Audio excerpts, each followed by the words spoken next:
time for tea, my bird squawks, fluttering with wild excitement. My cat does not agree. When the tea kettle whistles, he curls up in his bed. The dog paws at the cupboard, begging for sugar with his tea. But then, one night, came a wolf walking by. He was hungry and tired. What did he spy? 3 little houses, one made of straw, one of sticks, and one of bricks. That's what he saw.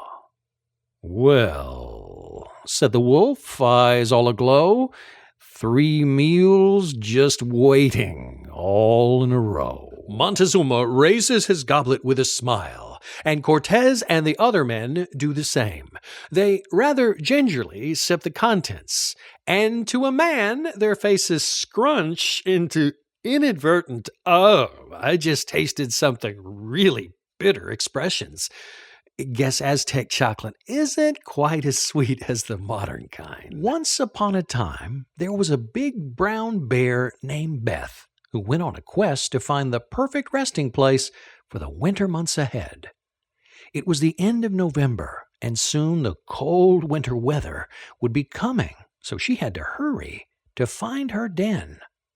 Beth began to search high and low for the perfect warm resting place beneath the earth. But she was not having much luck. It seemed like all the dens she came across had already been claimed, which was really throwing her for a muck.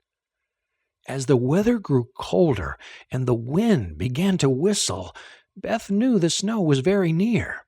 Before she knew it, a wet, white snowflake rested just so on top of her fluffy brown fur. She thought to herself, "Oh me, oh my, I've got to find a dry and warm place for the winter." She let out a great big yawn just at that moment, but she knew she must go on. When Flinto arrives at Cassie's home, Cassie is excited to see him. "Wow, Flinto, you are 1 hour early for the party," says surprised Cassie. "Yes, Cassie, I've come to help you with your dinner," Flinto explains. "You are cooking for 4 people today, so I thought you might need some help." "That's so nice of you, Flinto.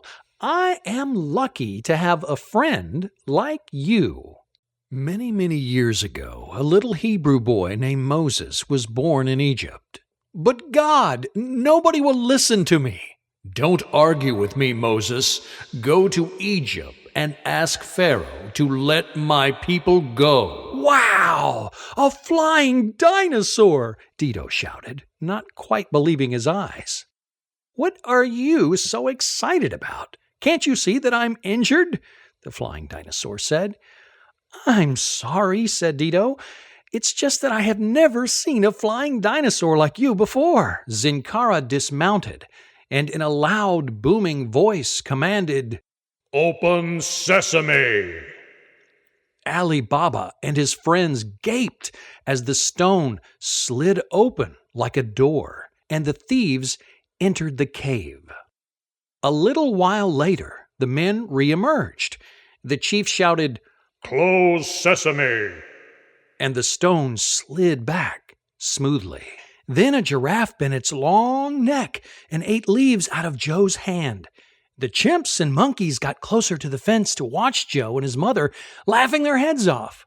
"Okay, Joe, let's get inside the safari now." Joe climbed down the car, and after his mom adjusted her chip bonnet on her head, he took her by her hand and went towards the wildlife park's entrance. The whole way back home, Sam walked with his head down. He barely held back his tears. I also want to be brave, just like Tom," Sam said with a tear coming down on his cheek. In the evening, Sam opened the computer and started flying his jumbo jet. The jet took off and flew over the top of the snowy mountains. Just when he was about to pass above a mountain peak as sharp as a needle, he came across a snowstorm.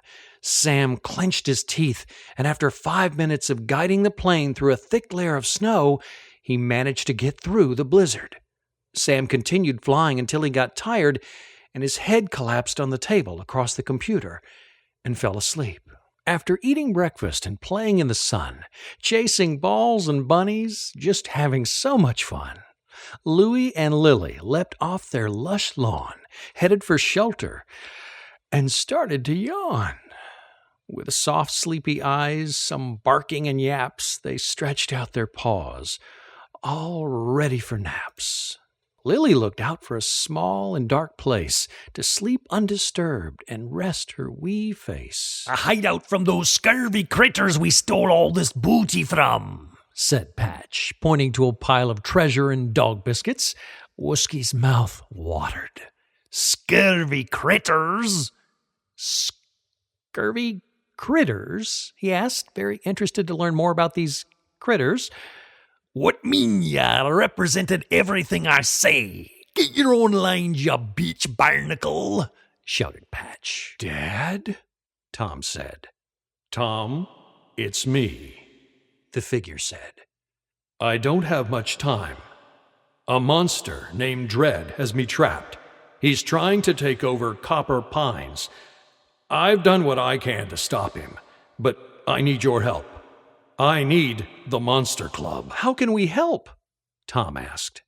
"At the Festival of Light, go to the clock tower," Tom's dad said. "And don't forget to wear the ankh."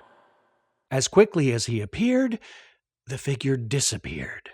The sound from the hysterical pet stopped. The glow from the ankh was gone.